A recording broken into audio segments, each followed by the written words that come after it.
Good morning, everybody. It's your boy Eric here, back at Gearheaddaily, and usually every day I try to bring you something interesting, fun, or just enraging in the car world. And today, officially, the smart car is dead. I know there are dozens of you who will be disappointed by this news, but the smart car is gone. It's donezo, and officially Mercedes is no longer selling it. Now, interesting things about the smart car, though.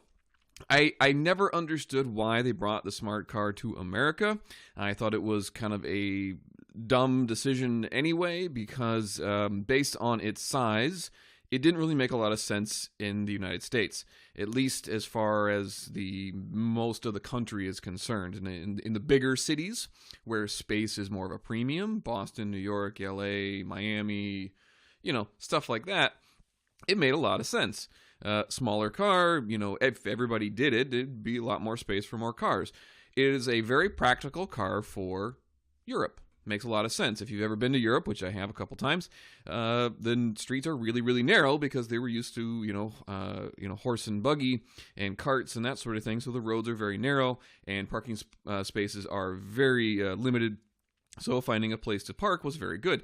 And it did make a lot of sense because these cars, the smart cars, did not really get that great a mileage to begin with. They got about the same as your, average Toyota Corolla. So, which was, in the mid-30s. And I'm thinking for a car that size and an engine that size, it really should be getting more MPGs, but it didn't. It got, low to mid-30s at best. So officially, it's gone, and they discontinued the actual Smart about 2 years ago, but now they're discontinuing the electric version as well, called the 4.2, and it is going away at the end. To be frank, it never made sense. I live in the Midwest, where you have long distances between places.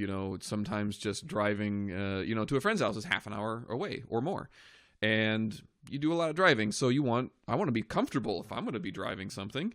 And this thing was not comfortable. I rode once, and they're just not comfortable, and they're tiny. And you've got everybody with these huge pickups and 4x4s, and I don't care what the crash test data said. I did not feel safe in that thing. It felt more like a go-kart or a golf cart more than anything. So they're going to cease production. Yep, it's gone. Which is owned by Daimler. Stopped selling the gasoline powered in, like I said, 2 years ago. It's gone.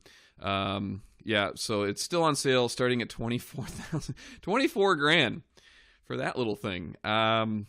Which I don't actually know what the range is. That's a good question, but I was never in the market for one, so I never looked, so who cares?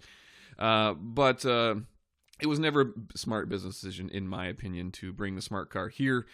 It was cute, it was a novelty, but in the long run, it was never going to do very well because people want, pile up a couple people in their car with them, be able to go on long distances, get decent gas mileage, and this got okay mileage, but was a tiny little car and didn't make a lot of sense unless you were in a highly urban, dense urban area. And even then, you want your Mercedes, you're basically buying a Mercedes, in the fire of, people door dinging you and, that sort of thing. If you live in a big city like Boston, those little, they're basically like little buoys, like, when they put on boats. They put people on the front and the back of the bumper because people just randomly hit your bumpers front and back. It's that prevalent. They make little bumper covers for them. It's cute. So, they already dropped the one in 2017, leaving the only electric one there. Basically, they only, oh my goodness, since 2008, they only sold 25,000. That, I would have to go look, but I'm pretty sure that's almost as bad as the Aztec. And the Aztec was hideous. And it was a good car. It just was god-awful ugly. Only 1,200 were sold in 2000. It made no sense. No, people don't want them. People don't want them. It's amazing how people think that gas mileage is, based on, the size of the vehicle. It's not. It's based on, weight and the size of the engine, the efficiency of the engine, etc. There's a bunch of other things involved. So I really thought it would be more fuel efficient than it was, but yeah. So the EQ still available for a little while. Its range is 58 miles. at this point, if it's 58 miles, buy yourself a golf cart. You're probably better off anyway. So they had these little poles here. I thought it was cute. Basically said, I can't go back to it for some reason. It won't let me go back. But basically, they asked the question, will you be sad if it goes away? And like overwhelmingly, people said no, they don't care. So long and short of it, it's dead. It ain't coming back. Sorry, guys. They're going away. And here are the comments, the kind of echoing kind of my sentiment as well. Was their small size, but this person had an 02 Saturn, got 36 to 42 miles a gallon. Saturns were great cars. Yeah, they had their issues and, head gasket issues and valve cover issues where they would drain oil into the spark plug holes. But for the most part, if you got that fixed, Saturn was a pretty good car.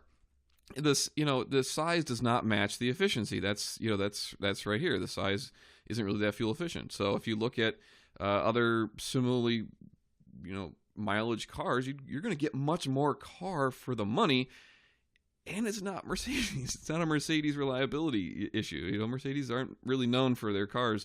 What's the old saying? Mercedes are great as long as you have a warranty and it's not over 100,000 miles. So, these are toys. They were toys. They were not very good toys in my opinion, but they're gone. So anyway, what do you think? Are you happy to see them go? Did you even realize that they were still around? I saw one or two of them recently and kind of marveled, oh, those still exist, I suppose. So, I don't know. What do you think? Let me know in the comments, and thanks for sticking around, and have a good day, guys.